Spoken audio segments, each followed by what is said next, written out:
Salut les gars Joe, aujourd'hui on parle des coups de pied haut contre les coups de pied bas dans la self-défense. On en voit beaucoup au cinéma, les mecs sont des vrais athlètes, il n'y a qu'à voir comment le mec est taillé sur la vidéo. Il y a les arts martiaux artistiques, souvent c'est des nanas issues de la gymnastique. Dans le MMA, il semblerait que ça marche. Là on voit, il lui a mis un high kick. Là, un autre exemple, voilà, directement le gars, il descend de 3 étages. Bon, normalement on la voit au ralenti. Donc vous voyez que c'est évident, c'est assez efficace, c'est des grosses masses musculaires sur le cerveau. Bam! Le coup de tibia, là c'est tombé. Donc on voit qu'en tout cas dans le MMA, là encore une fois avec le pied avant, un mawashi pour les martialistes, un kick pour ceux qui font du kick ou de la taille. Voilà, pas besoin de taper très très fort, là elle a juste claqué, on le voit ici. Bam, juste un fouetté, ça arrive au menton, le cerveau est électrisé ou électrocuté selon comment vous employez le mot. Dans la rue, ça peut marcher aussi. Là, on voit une vidéo où ça marche. Bon, on voit, tac, tac, manifestement un gars qui pratique, il le loupe, mais bon, le frottement du tibia sur l'arrière, sur la zone occipitale de la tête. Quels sont les risques d'un coup de pied haut? Il y en a quand même, je trouve. Déjà, le premier risque, c'est qu'on peut saisir votre jambe. Là, on voit, bon, c'est un mec qui fait du kick. Euh, voilà, c'est un truc qui est relativement facile à faire, si tant est qu'on s'entraîne évidemment. Là, c'est sur un middle ou un mawashi shudan pour les martialistes. Voilà, faut juste faire un petit pas de côté et voilà, s'il peut se passer beaucoup de choses après. Là, même chose sur un coup de pied de face. Euh, voilà, c'est assez commun, contrairement à ce qu'on pourrait croire.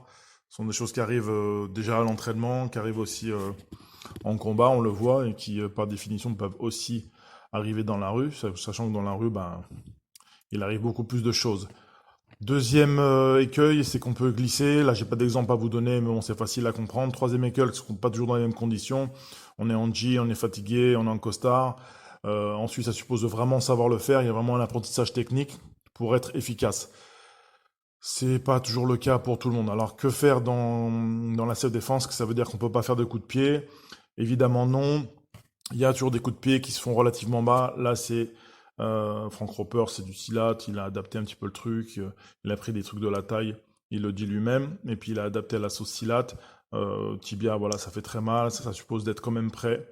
Ici, on voit quelqu'un du Krav Maga. C'est dans son cours. Voilà, c'est pour que ses élèves voient quelle douleur ça fait. Et voilà, c'est très simple. C'est envoyé voilà, sans force. Ça peut être assez efficace. Ça suppose quand même d'être près de la personne. Un truc que j'aime bien, c'est le chasser bas, en tout cas, c'est comme ça qu'ils appellent ça en boxe française. Ça existe dans d'autres arts martiaux, hein. Là, on frappe avec le talon, avec le plat du pied, voire le bol du pied, ou la balle du pied, comme vous dites. Voilà, ça peut créer un décrochage musculaire, c'est assez puissant. Euh, Voire ça peut casser le genou. Ça peut se faire aussi si la personne vous agrippe. Donc, faut choisir sa cible. Mais voilà, ça, c'est le mec de Fight Science. J'aime bien aller voir sa chaîne. Voilà, tac, il la grippe, voilà, il lève le genou, bam, et puis il envoie un coup qui à demi entre poussé et frappé. Il y a aussi un coup encore plus simple que le mec de la rue connaisse bien, c'est le coup coup direct dans les tibias. Ça fait très très mal, ça peut être rapidement incapacitant pour votre adversaire. Sur le genou, ça peut faire encore plus mal. Là, il le montre, il peut aussi le faire à l'intérieur. C'est entre chassé bas et coup de pied frontal. En tout cas, voilà, si vous avez des chaussures, voilà, on a tous eu des petits coups de pied par un petit cousin qui avait 4 ans, ça nous a fait mal. Donc voilà, c'est vraiment un truc intéressant. Là, c'est le gars de Code Red Défense. Voilà, si ce combat est engagé, c'est-à-dire que bon, voilà, vous êtes toujours dans la self défense, mais vous avez loupé votre truc. Bon, voilà, ça peut toujours servir, notamment à faire une feinte, pour pouvoir passer sur le côté, voir derrière, c'est ce qui montre. Ça peut être intéressant de savoir envoyer deux, trois petits coups de vue comme ça. Moi, je dis que voilà, faut vraiment être fort pour pouvoir mettre des coups de pied en hauteur. Il y en a qui le font. Moi, j'en suis pas capable. Encore une fois, il n'y a pas de vérité absolue.